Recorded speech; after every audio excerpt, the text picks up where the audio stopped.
You don't have to know someone's name to know they deserve kindness. Maya Brooks said it before she even realized the entire marble lobby had gone silent. Just seconds earlier, an elderly black man in a worn brown coat had accidentally brushed against a woman standing near the entrance of the Lexington Grand Hotel in downtown Atlanta. A few drops of coffee had splashed onto the hem of her designer dress, and the woman reacted as though he had ruined her entire life. "Do you have any idea how much this costs?" Vanessa Reed snapped, loud enough for everyone nearby to hear. The old man apologized immediately, his voice calm and embarrassed, but Vanessa only looked him up and down with open disgust. Two young men beside her laughed. A hotel employee stepped forward, not to help him, but to ask him to leave. Maya had been standing near the elevators, clutching a folder that held her resume. She had arrived 20 minutes early for an interview that could finally help her pay the overdue rent on the small apartment she shared with her younger brother. She could not afford to lose this opportunity. She could barely afford the bus ride home. But when the security guard reached for the old man's arm and told him he was disturbing the guests, Maya moved before fear could stop her. "He said he was sorry," she said. Vanessa turned slowly. "And who are you?" Maya swallowed. Her thrift store blouse suddenly felt too plain beneath the golden lights. "Someone who saw what happened." Vanessa gave a cold smile. "Then you saw him ruin my dress." "I saw an accident," Maya replied. "And I saw everyone decide his clothes mattered more than his dignity." The laughter stopped. Phones lifted. People began recording. Vanessa's face tightened. She asked the hotel manager if Maya worked there. When Maya admitted she had come for an interview, Vanessa smiled again, this time with satisfaction. Less than 5 minutes later, the manager informed Maya that the position was no longer available. Maya's stomach dropped. She thought of the eviction notice folded inside her purse. She thought of her brother Noah's medical bills sitting unopened on their kitchen table. Still, when she looked at the old man, she did not regret stepping forward. Outside the hotel, he thanked her and asked why she had risked so much for a stranger. Maya forced a small smile. Because somebody should have. She handed him the few dollars she had left and pointed toward a nearby cafe where he could sit somewhere warm. Then she walked toward the bus stop, unaware that a black luxury sedan had just pulled to the curb. The driver hurried out, opened the rear door, and lowered his voice respectfully. "Mr. Cole, your son has been calling." The black sedan disappeared into traffic while Maya waited beneath the bus shelter, unaware that Walter Cole was watching her through the tinted rear window.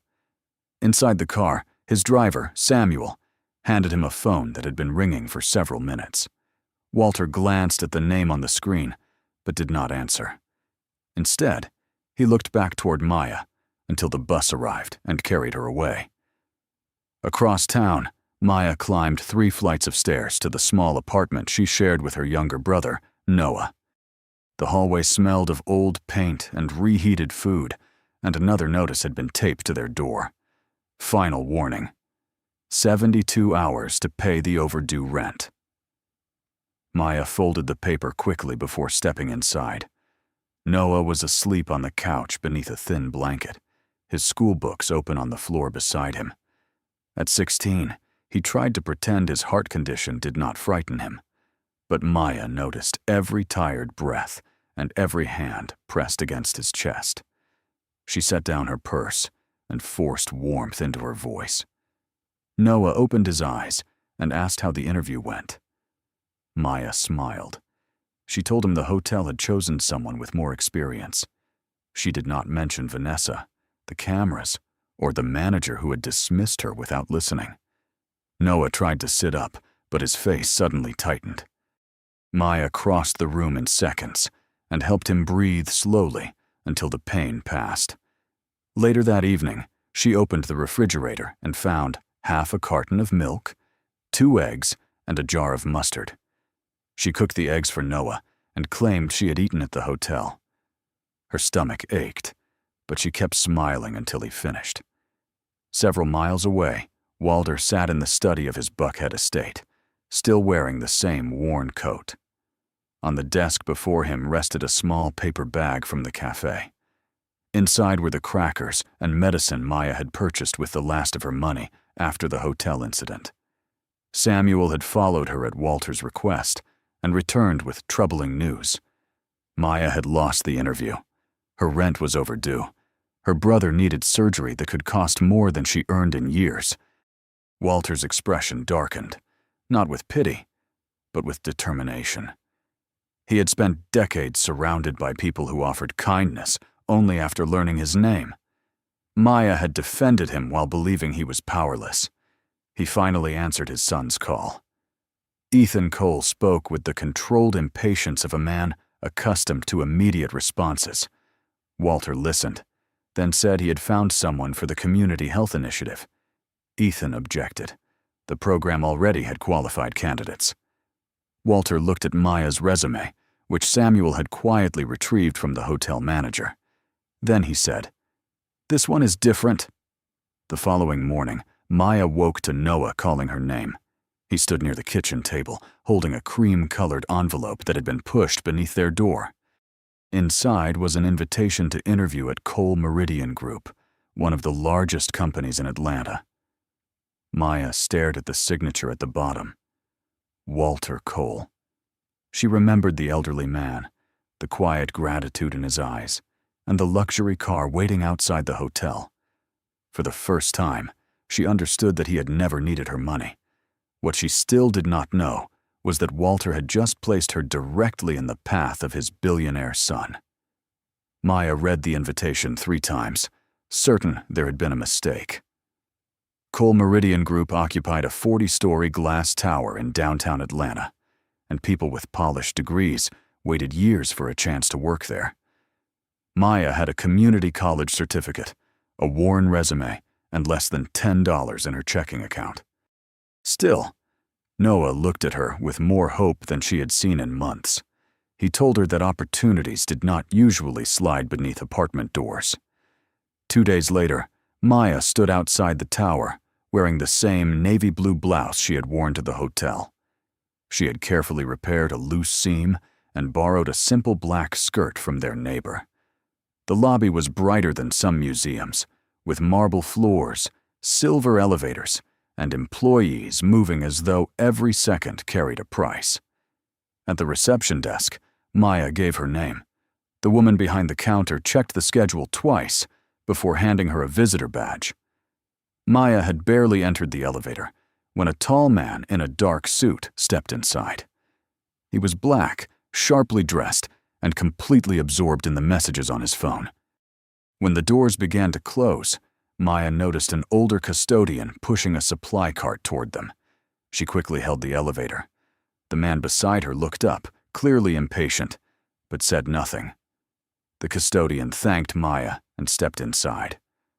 On the 28th floor, the suited man walked out without introducing himself. Maya assumed he was another executive who had forgotten what waiting felt like. She was escorted into a conference room where Walter stood beside the window, now dressed in an elegant gray suit. For a moment, she could only stare. He looked nothing like the vulnerable stranger from the hotel. Walter smiled and explained that he served as chairman emeritus of Cole Meridian Group. Maya immediately placed the money he had sent for transportation on the table. She told him she appreciated the interview, but she had not helped him to receive a reward. Walter studied her carefully. That was exactly why he wanted her there. Before he could explain further, the conference room door opened. The man from the elevator entered, followed by 2 attorneys and an assistant carrying a tablet. Walter introduced him as Ethan Cole, chief executive officer of the company and his only son. Maya felt the room shift beneath her. Ethan looked at her visitor badge, then at his father. He had already reviewed the hotel footage, her financial records, and the unusual speed of her invitation. To him, the situation looked carefully arranged. He dismissed the others and closed the door. Walter began describing the community health initiative, but Ethan interrupted. His voice remained calm, yet every word carried suspicion. He asked Maya how long she had known who Walter was. Maya answered that she had learned the truth only that morning. Ethan did not appear convinced. He placed a folder on the table containing details about Noah's medical bills and Maya's overdue rent. Her face grew hot. Walter demanded to know why Ethan had investigated her private life. Ethan ignored the question. He turned toward Maya and asked whether she expected the company to solve all her problems. Maya slowly removed her visitor badge and set it beside the folder. She told him poverty did not make her dishonest, and kindness did not place her in anyone's debt. Then she walked toward the door. Walter called her name, but Maya did not stop. Ethan watched her leave without asking for money, employment, or even an apology. For the first time that morning, doubt entered his expression. Walter looked at his son and quietly said, "You wanted proof that people can care without knowing our name. You just watched it walk away."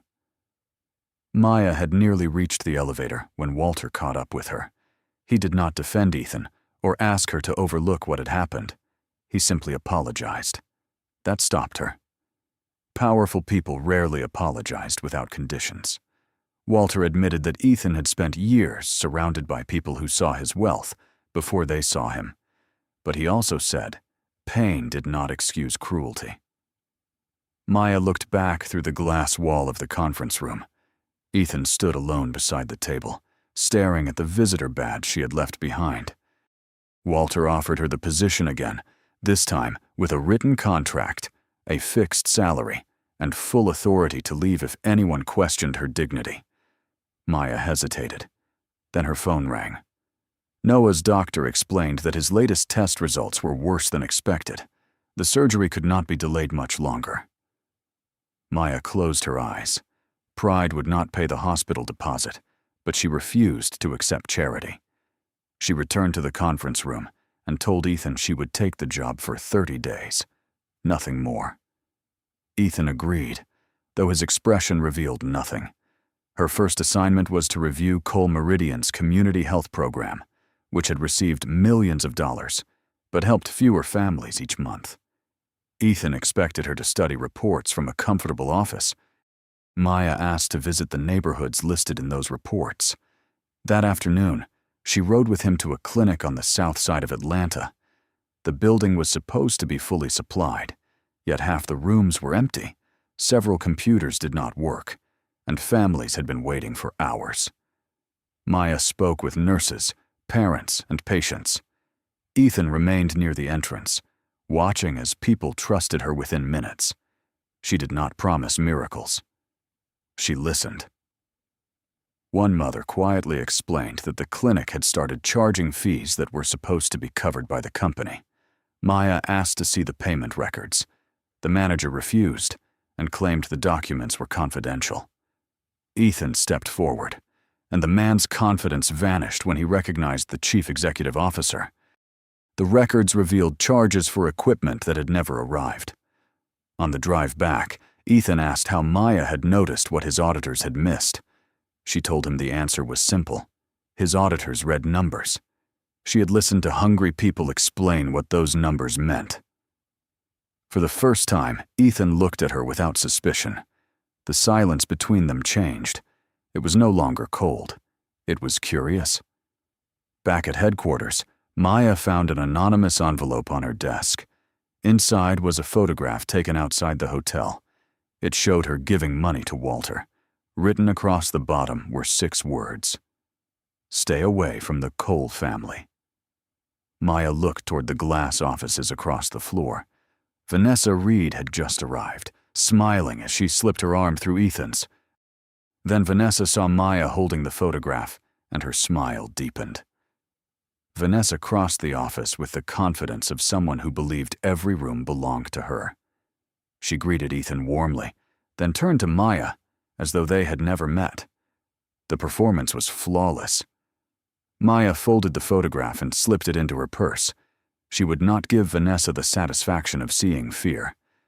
Ethan introduced them, but Vanessa interrupted with a pleasant smile and said she already remembered Maya from the hotel. She described the incident as an unfortunate misunderstanding, carefully leaving out the way she had humiliated Walter. Maya did not correct her. Not yet. Over the next 2 weeks, the community health project became impossible to ignore. Maya discovered missing supplies, inflated invoices, and clinics reporting patients who had never received treatment. Richard Hale, the senior executive responsible for the program, dismissed her concerns and warned Ethan that Maya lacked professional experience. Ethan surprised them both by supporting her investigation. He began joining her visits across Atlanta, trading boardrooms for crowded waiting areas and polished reports for honest conversations. Maya watched him carry boxes into a neighborhood clinic without asking anyone to photograph him. Ethan watched her remember every nurse's name and stay late to help families complete insurance forms. Their arguments became conversations. Their conversations became trust. One evening, after a successful free screening event, Ethan drove Maya home. When he saw the aging apartment building, he understood how much she had hidden behind her calm expression. Noah welcomed him with curious questions and no interest in his wealth. During dinner, Maya divided the last serving of pasta between Ethan and Noah, then claimed she was not hungry. Ethan quietly moved half of his portion onto her plate. No one mentioned it, but Maya's eyes softened. Later, on the front steps, Ethan spoke about his mother, who had died when he was young. He admitted that after years of false friendships and calculated relationships, suspicion had become easier than hope. Maya told him that being disappointed did not give him permission to judge everyone before they spoke. He accepted the truth without defending himself. For one quiet moment, the distance between them disappeared. Then, Maya noticed the engagement ring announcement on his phone screen, a photograph of Ethan and Vanessa beneath the words, "Wedding plans confirmed." Maya stepped back. Whatever had begun between them ended before either could name it. The following morning, Vanessa arrived at headquarters with Richard and requested an emergency meeting. In front of Ethan, Walter, and the legal team, she placed several financial records on the table. The documents appeared to show that money from the Community Health Fund had been transferred toward Noah's medical care. Vanessa looked directly at Maya and asked how a woman who claimed to want nothing had suddenly found a way to make a billionaire pay her bills. Ethan stared at the signatures, and the trust in his face slowly disappeared. Maya turned toward Walter, but his shocked expression told her he had never seen the documents. Then Richard revealed the final page. It carried Maya's name. Maya stared at the page bearing her name, but the signature beneath it was not hers. She said so immediately. Richard replied that the transfer had been authorized through her employee account and approved using credentials assigned only to her. Vanessa folded her arms and watched Ethan carefully. Maya looked at him, waiting for the man who had begun to trust her to ask one more question. He did not. Walter demanded a full investigation before anyone made accusations, but Richard insisted the company had to protect itself. A major donor gala was scheduled that evening, and rumors were already spreading. Vanessa suggested that Maya had used Walter's sympathy to enter the company, gain access to private systems, and pay Noah's medical bills. Every sentence was polished. Every lie sounded reasonable. Maya turned to Ethan. "Do you believe I did this?" He looked down at the records instead of answering. That silence hurt more than an accusation. Ethan finally said she would be suspended until the legal team completed its review. Maya removed her identification badge and placed it on the table. Her hands trembled, but her voice remained steady. She reminded him that he had investigated her poverty before he had learned anything about her character. Now, the moment someone gave him a reason to doubt her, he had returned to the same judgment. Ethan said the evidence was serious. Maya answered that trust meant nothing when it disappeared at the first convenient lie. She walked out before anyone saw the tears gathering in her eyes. By evening, The ballroom at Cole Meridian was filled with investors, reporters, and community leaders. Maya had no intention of attending, but she received a call from Noah's hospital. The payment authorization for his surgery had been frozen because it was connected to the investigation. The procedure scheduled for the next morning could be delayed. Maya rushed back to headquarters, hoping Walter could help clarify the mistake. Instead, Vanessa intercepted her near the ballroom entrance and loudly announced that the woman accused of stealing from sick families had returned to demand more money. Conversations stopped. Cameras turned.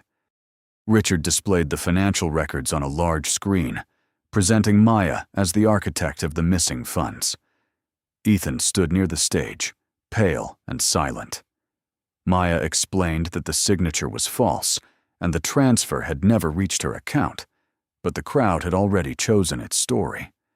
She looked at Ethan one final time. He had the power to stop the humiliation. He remained still.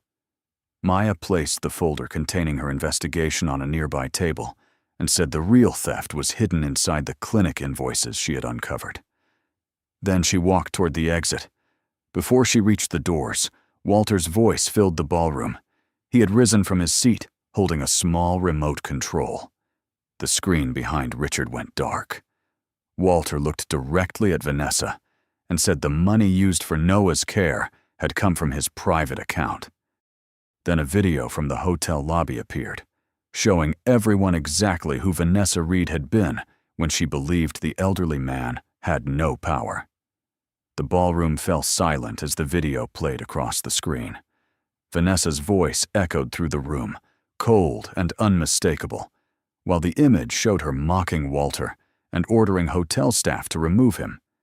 The same guests who had listened to her accuse Maya now watched her treat an elderly man with contempt, simply because she believed he was poor.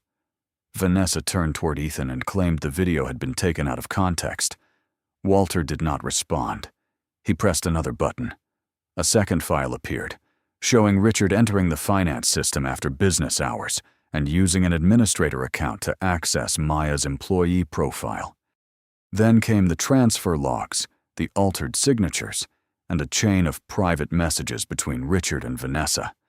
Their plan had been simple: discredit Maya, stop her investigation, and protect the clinic contracts that had been sending company money into businesses connected to Richard. Maya stood near the doors, barely breathing. She had known she was innocent, but hearing the truth spoken aloud did not erase the humiliation.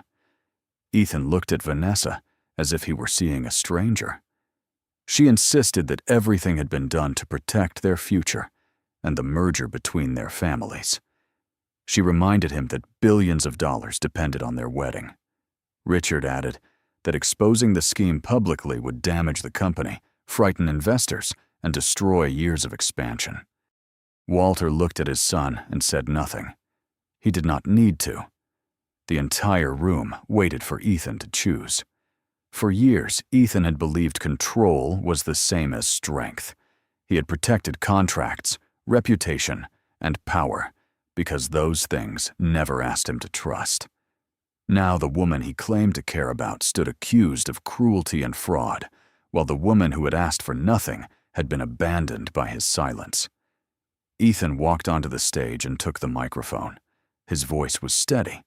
He announced that the merger was canceled, effective immediately. He ended his engagement to Vanessa in front of the same cameras she had used to shame Maya. Then he removed Richard from every company position and ordered an independent investigation into all community health contracts. The ballroom erupted in whispers. Stockholders demanded answers. Vanessa warned Ethan that he was throwing away a fortune. Ethan looked toward Maya and answered that money lost could be earned again, but a person who chose profit over truth had already lost something greater. It was the right decision, but it came too late. Maya turned and left. Ethan followed her into the lobby, calling her name, but she stopped only once. She told him that exposing the truth did not undo the moment he watched her stand alone. Before he could answer, her phone rang.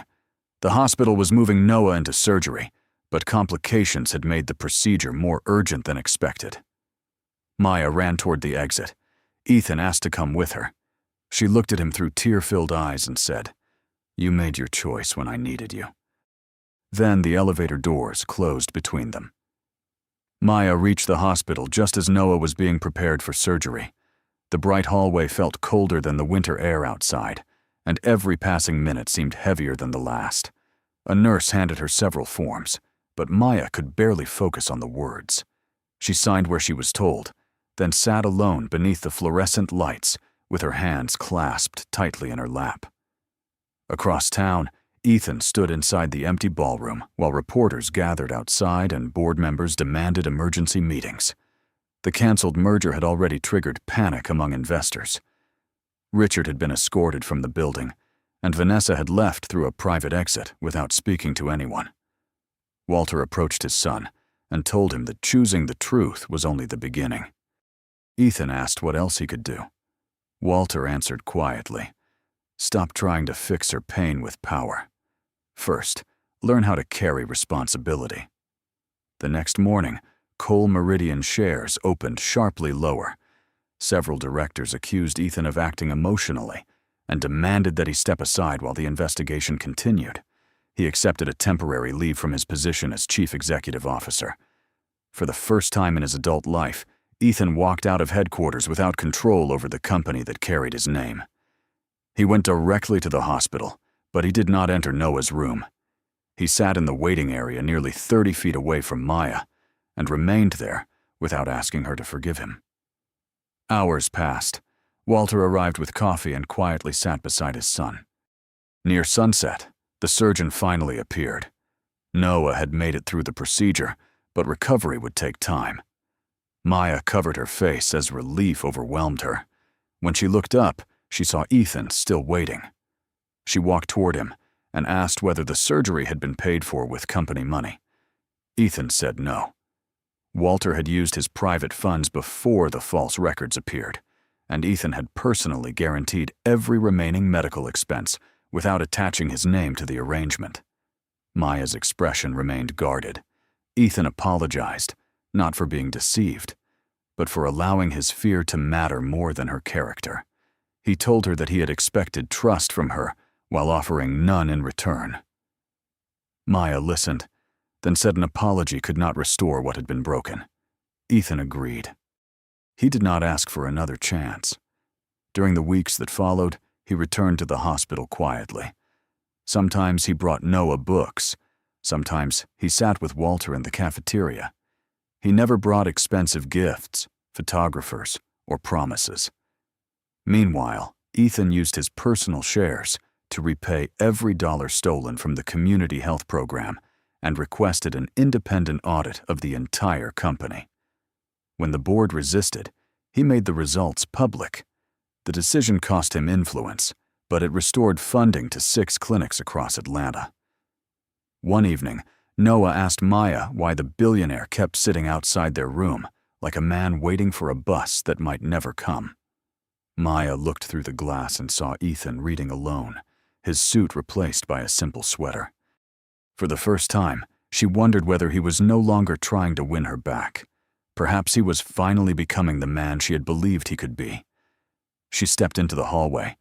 Ethan rose, but Maya lifted her hand. "I'm not ready to forgive you," she said.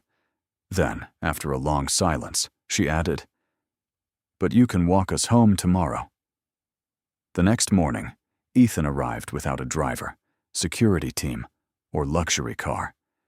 He stood outside the hospital beside an ordinary sedan he had borrowed from Walter and waited while Maya helped Noah into a wheelchair.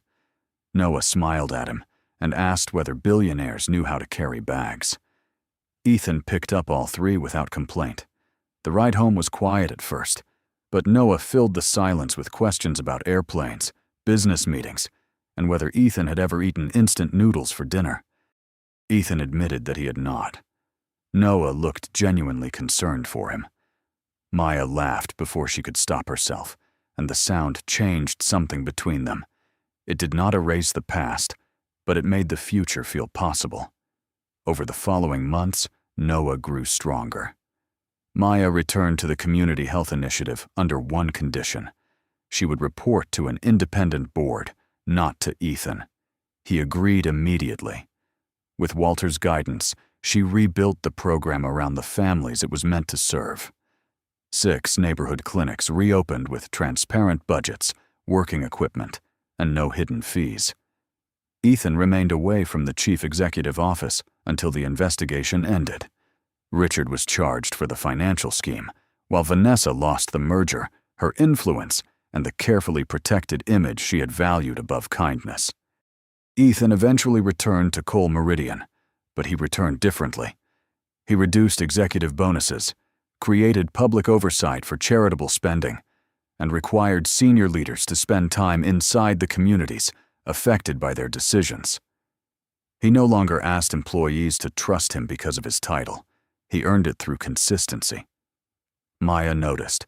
She also noticed that he never used Noah's medical care as leverage and never reminded her what his family had done.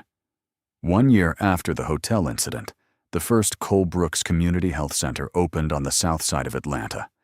The building carried Maya's family name beside Walter's because Walter insisted that kindness deserved a permanent place on the wall. At the opening ceremony, Maya wore a simple blue dress. Noah stood beside her, healthy enough to climb the front steps without assistance. Walter sat in the first row, smiling proudly. Ethan did not give a grand speech. He thanked Maya for teaching his family that dignity could not be measured by wealth. Later that evening, he took her to the small cafe near the Lexington Grand Hotel. Walter was already seated at the same corner table where Maya had once bought him crackers and medicine with her last few dollars. He complained that they had kept an old man waiting, then quietly excused himself. Ethan reached across the table, not with a diamond or a promise of luxury, but with the visitor badge Maya had left behind during their first meeting. He told her he had kept it as a reminder of the day his suspicion nearly cost him the most honest person he had ever known. Maya held the badge for a long moment. Then she placed her hand over his. She did not choose him because he was a billionaire. She chose him because he had finally learned that love without respect was only another form of ownership. Outside, Walter watched through the window and smiled. Maya had believed she was saving a lonely elderly stranger. In truth, her kindness had saved an entire family.